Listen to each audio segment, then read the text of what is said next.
One of our biggest hurdles is to get people to come to us for help. Often they don't know that they can. A lot of students might be worried that they're bothering us. We generally recommend if you're doing research for about 20 minutes and you're not having any luck, that's when you come to us.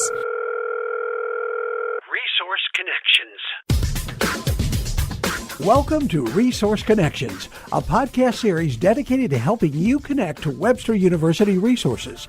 The goal of these podcasts is to help you sift through the many resources available to you, how to take advantage of them, and who to contact with questions. In this edition of Resource Connections, we look at how you can use Webster University's Emerson Library effectively, the help available to you, library hours, and more.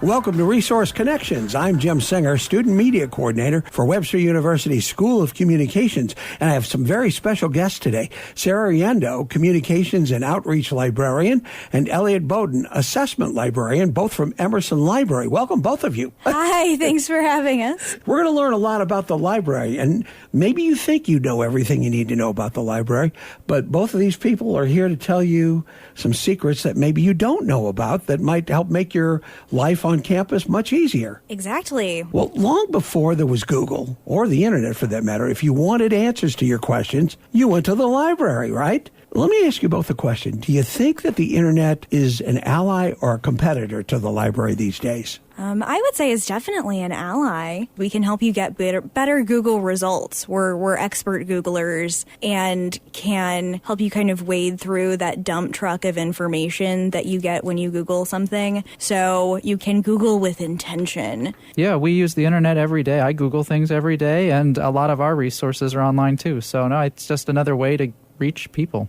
So it's a partner relationship more than an adversarial one. We couldn't do half of the things or even more than half the things we do in the library today without it. In what ways can students get better results from the library than they can from Google? There's a lot of great information out on Google and out on the internet, but not all of it is easily findable. You know, you can't watch movies on Netflix unless you have a subscription or you know someone who has a subscription. And so something that we do as the library for Webster is we subscribe to hundreds of different resources that are closed off to just the average person. So being a student at Webster gets you access to some video databases like Netflix, but we have a lot of like academic material for classes as well. So there's more on the internet that's like locked behind subscription services, and so we help mediate that experience for our students.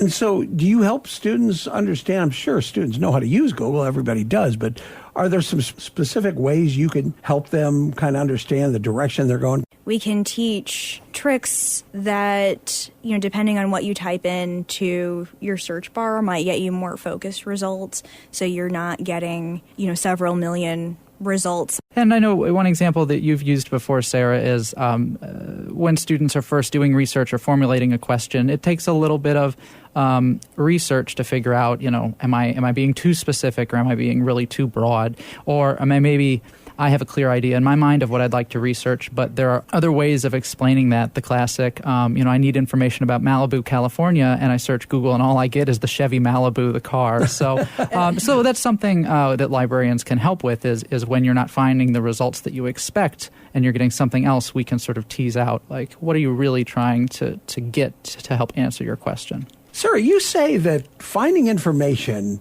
gets more complicated all the time. What do you mean by that? What makes it more complicated? First of all, just the sheer amount of information that we consume every day. The constancy of the news in our offices. We're listening to that. We're listening to news or podcasts while we study. And that can give us kind of fatigue and the wide amount of information. The great thing about the internet is that everyone has this voice that can be heard, but that's also like the awful thing about the internet, right?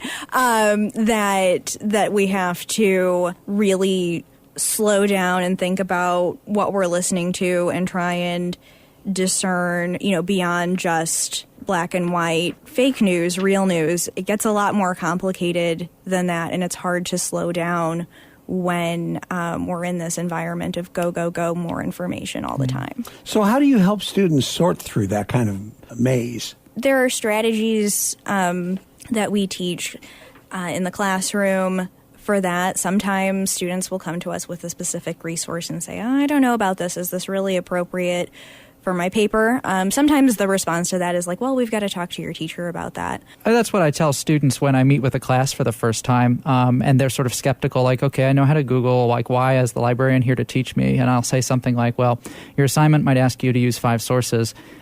If all you had to do was find 5 sources on your topic, well, then we'd be done in 5 minutes. But, you're going to have to use those sources in your paper, so we're going to find 5 sources that really help you say what you want to say and save you a lot of time. So it's the difference between picking 5 of anything and 5, like, really, really good ones.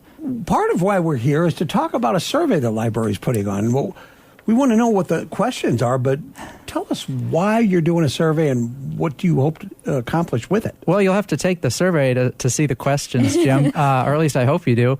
You're going to give us a little taste? Sure. So the library does a survey of everyone at Webster every 3 years, and that's all students here in St. Louis and at all our worldwide campuses and extended sites, all faculty, all staff, because you might not know it, but our library here in St. Louis supports Webster students everywhere.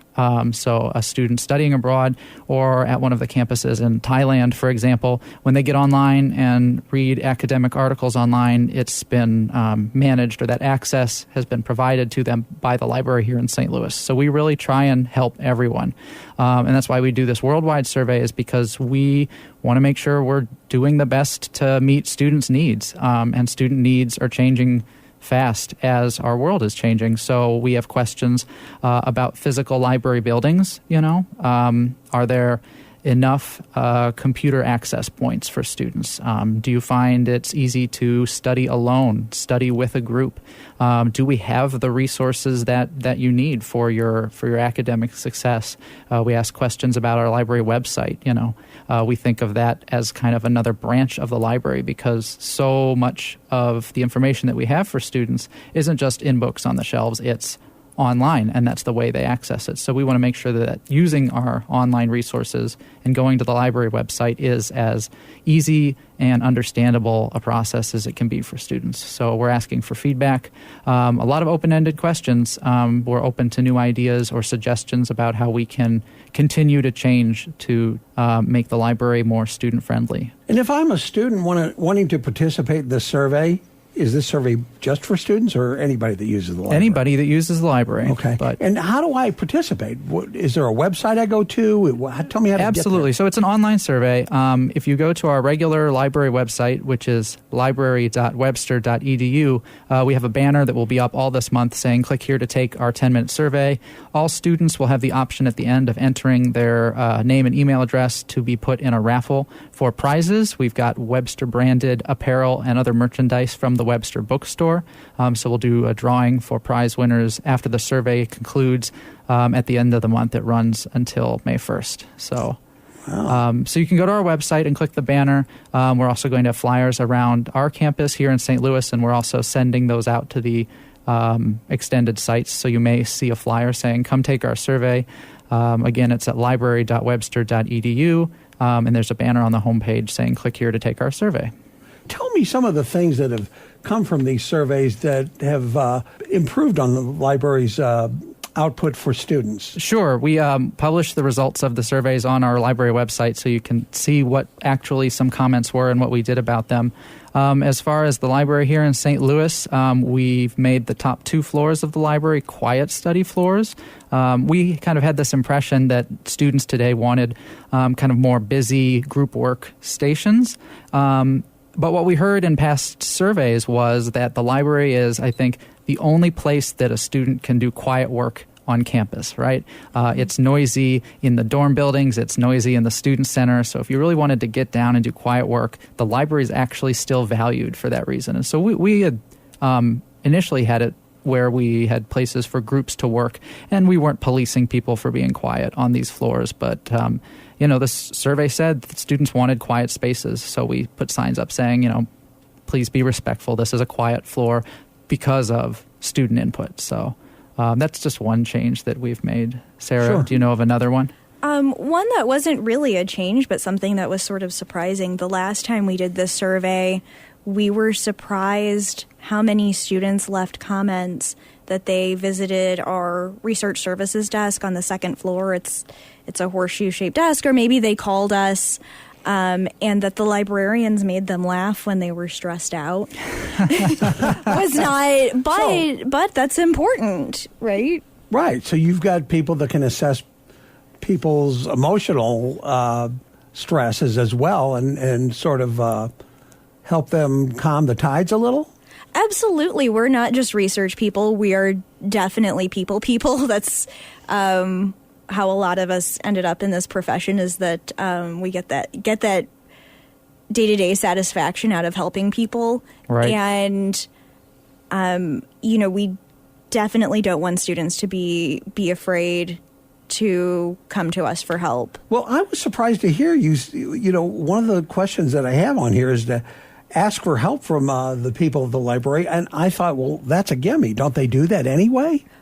That's actually one of our biggest hurdles, is to get people to come to us for help. Often they don't know that they can. A lot of students that are online or at extended sites might be worried that they're bothering us, or maybe they come from a place where librarians, maybe typically are just handling physical materials like books and not answering questions.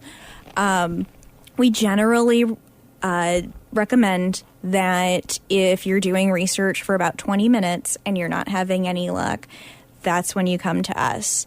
You can. That's the 20-minute rule. That's the 20-minute rule. Right. So don't wait until you're in tears about it. Of course, we will certainly still welcome you, but you can visit that second floor research desk. So most of the time that we're open, there's a librarian there waiting to help you. You can call us.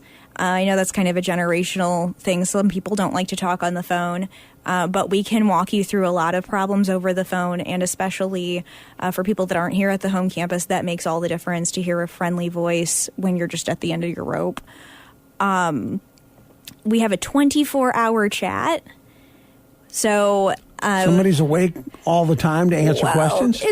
It's not always a Webster librarian. Sometimes it's a librarian from a company that we hire. Well, that's okay. Right. But you've got somebody there to answer questions. Absolutely, 24/7. yeah. Absolutely, yeah. But, we have students in Thailand. We have to give them the same service. But that also works if you are across the street in the dorms and just happen to be awake, or you don't feel like, getting out of your pajamas to come to the library. We even have a YouTube channel. So if you really don't feel like interacting with another human being, and I think we all have those moments, that's also available to you. You can watch us do research and follow That along. sounds exciting. Right. Hey, you have stuff, you mentioned this earlier, you have stuff that you can't get on Google, at least not for free. Tell me some of those things that you have that you can't get on Google or not get for free. Oh, that's a great question. What's your favorite database, Sarah? What's my favorite database? Oh, I couldn't possibly choose. So a lot of the articles, scholarly articles especially, that your instructors will require for your assignments, some of those are found on Google, but you might hit a paywall and wants you to enter your credit card number, give them $40 for this article. Mm-hmm. And that's really not realistic that you would spend on top of your tuition several $100s for every research paper you write. That's yeah, you should never pay for an article. I will just say that. I've had students come to the desk before because they found the perfect article for their paper, but it's asking for them to buy it from the publisher, and that's when I'm like, oh, did you know? Did you know, well, sometimes we have this if you get there instead of through Google, but through our library. And if we don't have it, we can beg, borrow, or steal it from another library for you. So that's another benefit that students have is that... That's a big one. It is, yeah. I mean, we don't actually steal it, just if we're actually going to go on the record. But no, but we share with other libraries. So just because we don't subscribe to something like the Journal of Audiology, for example, I think we might probably subscribe to that one. But if for whatever reason we didn't have something in your field that you're looking at, we'll find someone who does and get a copy for you. That's another thing that we do to help. That's a great service. Yeah, Google won't do that for you. And that's all. Yeah. That's all delivered electronically, so that's available to everyone everywhere. Students, in Missouri have the option to borrow books from other libraries. And even if you're at other campuses, you can borrow books Yeah, from we us. mail books throughout the U.S. Yes, this is a service if you do want that physical book, but chances are it might be more convenient to get something delivered electronically. So this usually takes between 2 and 5 business days to get those filled. So talk to us early, and we'll make sure to send Another you reason to your start online early. articles or whatever it is that you need. Something else that I was thinking of that you have that they can't get for free on Google is music and movies. I don't know how many people even know about this feature that the library has. I'm sure some do, but you do have music and movies that people can take out of the library, right? We do. We have a really great film collection. Quite a few DVDs. Well, tell me all of them. Starting with A. Yeah, no. And you also have music as well, too. We do mostly classical and jazz because that supports our curriculum, but we have others, CDs on the first floors and even LPs down on the lower level. You've got LPs, too. We've got LPs. Ooh. We also have video games. We have a game room in the library with some consoles, and you can also check them out and take them home. That's really nice. Okay, so libraries can also be used for entertainment value as well. Certainly. We're what here a to concept. help. We're here to help you succeed, whatever it takes for that. You know? Yeah.